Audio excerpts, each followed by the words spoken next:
why growing door by door is broken and what you can do instead.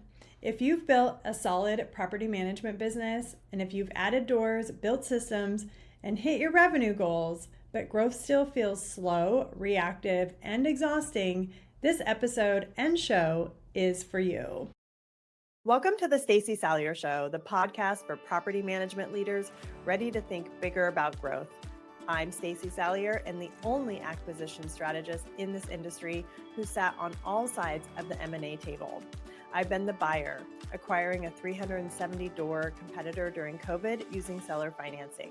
I've been the seller, building and exiting a 7-figure business. And I've been the corporate evaluator as director of acquisitions, assessing over hundreds of companies nationally.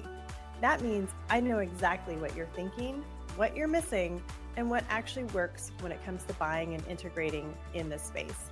On this show, we dig into acquisitions as a real business tool, not luck, not someday. You'll learn positioning, strategy, numbers, and integration from someone who's actually done it all. Let's go. So what if I told you the problem isn't your marketing, your offer, or your operations? The real issue is this: you're still operating when it's time to start acquiring. Welcome to the very first episode of the Stacey Salyer Show. I'm Stacey Salyer. While boomers retire, you acquire. I teach other business owners how to get off the hamster wheel of growth. And instead of hustling and growing door by door, I teach business owners how to acquire other property management companies in their market. My episodes are going to be full of information on how to do it, how to find them, how to source deals, what to deal with in what I call the messy middle, and also how to integrate several hundred doors at one time. I'm so excited that you're here, and I look forward to you coming alongside me during this journey. Today I'm going to hit on 3 key points. Number 1, the industry problem of growth. I'm going to hit on that and what we've been sold and how we can change our mindset and shift from operator to acquirer. Number 2, I'm going to talk about the shift in my business and how it completely changed the trajectory of my life and my mindset as well. And number 3, then I'm going to show you what I teach and how I teach it. So stay with me as we continue on this journey today. All right, I'm going to start with number 1, the industry problem. Now, I use the word problem, but I actually like to use the word challenge. And what we've been taught for years and years is to grow door by door. And that's always been the traditional way. So back in 2004, I actually got into property management as a property manager. I was a portfolio style manager, which means I handled my book of business from start to finish. So I quickly learned that the more contracts I brought in, the more money I made. And that was pretty simple. Now, again, this was back in 2004, so times have changed quite a bit as far as like marketing and all that. But that's basically what I did, was I went out into the market and I hustled. I worked really hard and I would sign up clients, as many as I could, and so that I would basically make more commission. And that's just how we were taught.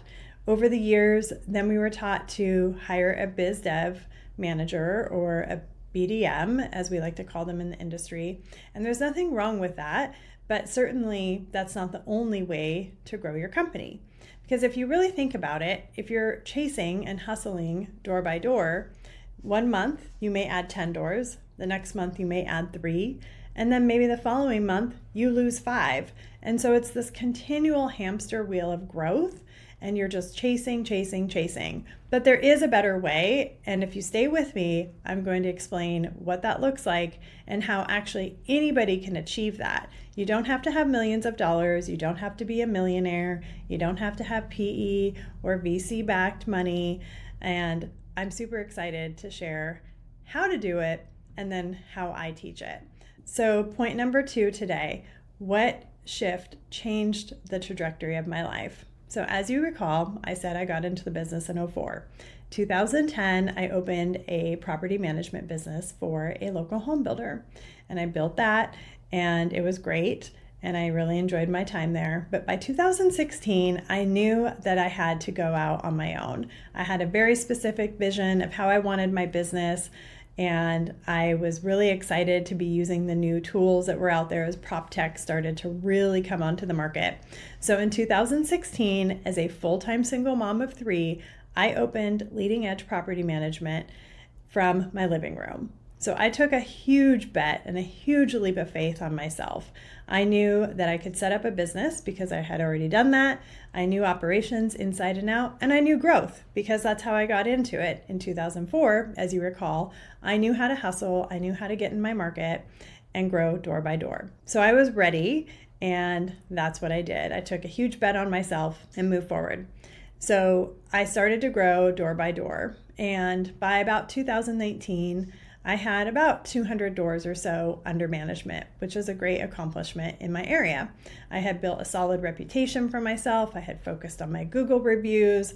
I was a Rotarian. I still am a Rotarian. I was working my community and the different people in my community, the touch points, and I knew how to hustle. And that's what I did.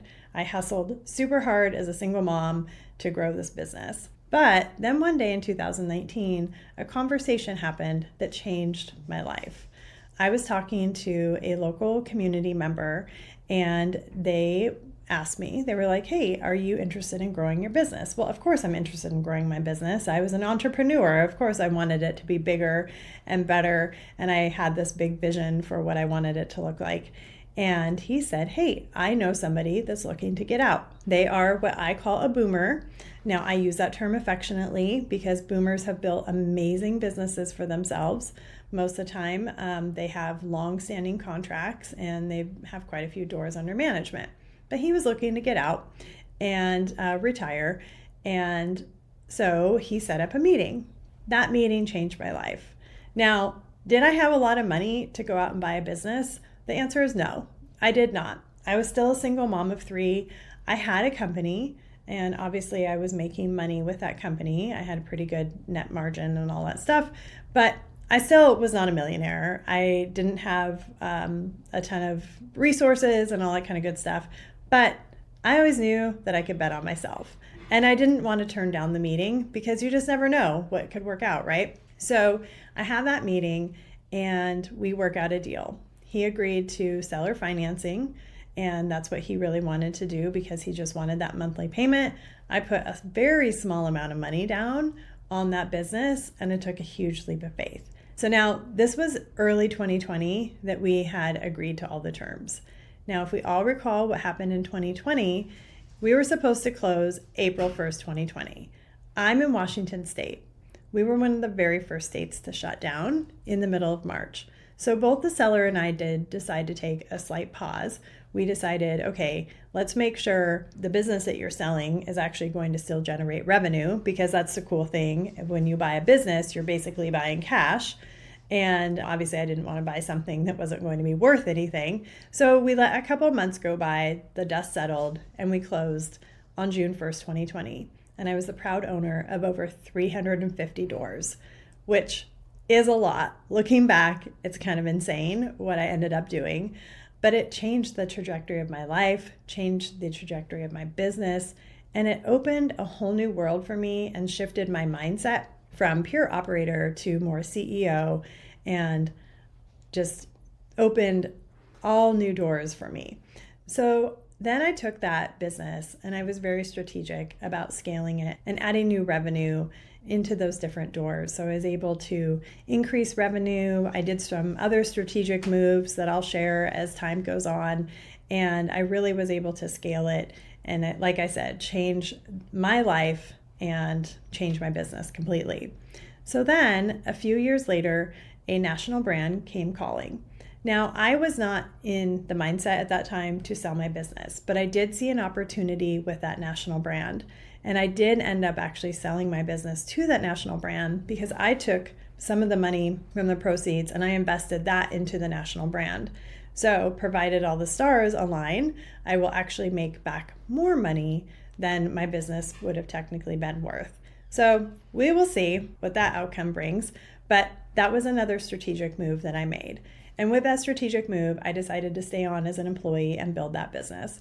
So I took the position of director of acquisitions. And what that entailed was running the acquisitions department and running the entire team on a national level.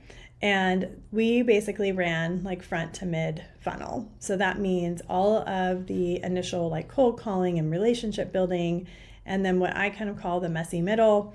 And then we would basically punt it off to the final team that would finalize all the financial piece of it, make the final offer, and then they would close up the deal. And I loved it. I had hundreds of conversations with business owners from all over the United States. I looked at businesses that were like from 50 doors to 5,000 doors and everything in between. If you name it, I have probably seen it. So with that, I was part of double-digit transactions with that company. And basically what I did within my market, I got to do on a national level, like basically on steroids. So that's why I'm so excited to bring my wealth of knowledge to you and be able to show you that you can also move from operator to acquirer, and it can also change your life. So what do I teach? I have built a program called Built to Acquire. I have 3 different ways that you can work with me, and I love to be able to teach you on how to grow. I love to be able to show other business owners how they can get off their hamster wheel of growth and stop hustling and instead start acquiring. There's a huge difference between bringing on maybe 40 doors or 50 doors in 1 year versus 200 doors in 1 month. And it is possible, because if you remember, while boomers retire, you acquire. I would almost guarantee you that someone in your market is thinking about exiting. Maybe not tomorrow, but there is somebody in your market that is thinking about their strategy on how to exit. And so what I teach with Built to Acquire is I teach you how to go out and find the companies in your market that are looking to exit. Whether or not you use a business broker is completely up to you, but there are a lot of off-market deals, and like I said, a lot of boomers that are looking to retire so you can acquire. I also teach you how to evaluate the risk as a buyer and what to look for. I teach that there are green, yellow, and red flags, and I like to say that even if you find a red flag, it doesn't mean that it's a no-go, but it does mean that you should take pause and evaluate if that actually is something that's going to work for you and your existing business. And then most importantly, I teach you the 3rd step, how to integrate what you buy. Because of course, when you buy in large quantities, you need to make sure that you have room in your business to bring on that large quantities, and that you're set up with your team and your systems and your processes, and then how to build for future growth, and then how to integrate that into your business. Very important. It's kind of like if you go shopping at Costco and you have a pantry and you bring in all the stuff that you buy at Costco, but you haven't made room for it in your pantry and you haven't planned on where you're going to put everything. And now all of a sudden you have 5 items that need to be refrigerated and your pantry's overflowing, and that's a mess. And now, you've wasted all this like food and money. It's kind of like that when you acquire. You just want to make sure that you've been really strategic about your platforms and your processes and your systems and your team. And then that way, once you integrate, it's not as painful. So what can you expect from the Stacey Salyer Show? Well, you can expect me and expect me to bring my Slayer energy to every episode.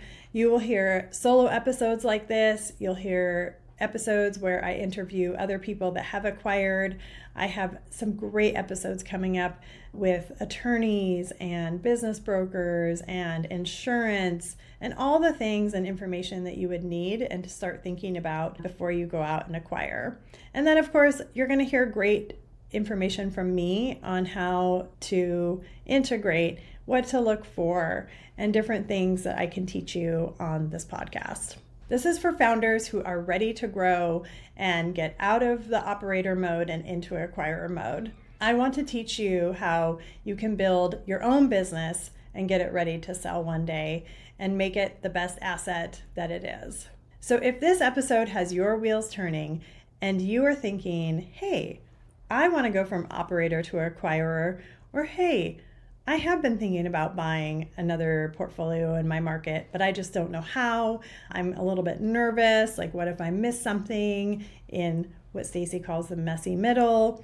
Well, then my podcast is for you for sure. You'll want to tune in weekly, save the episodes, send them to friends, and take notes, because we are going to have lots of amazing information and I love to be able to share and teach. So in my show notes, I'm going to have a link to my acquisition readiness checklist.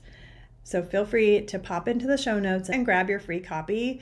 And then feel free to send me a DM on your social platform of choice. I'm on LinkedIn, Instagram, and Facebook. I would love to know kind of where you scored. And also I'd love to know what you would love to hear about on my podcast this coming year.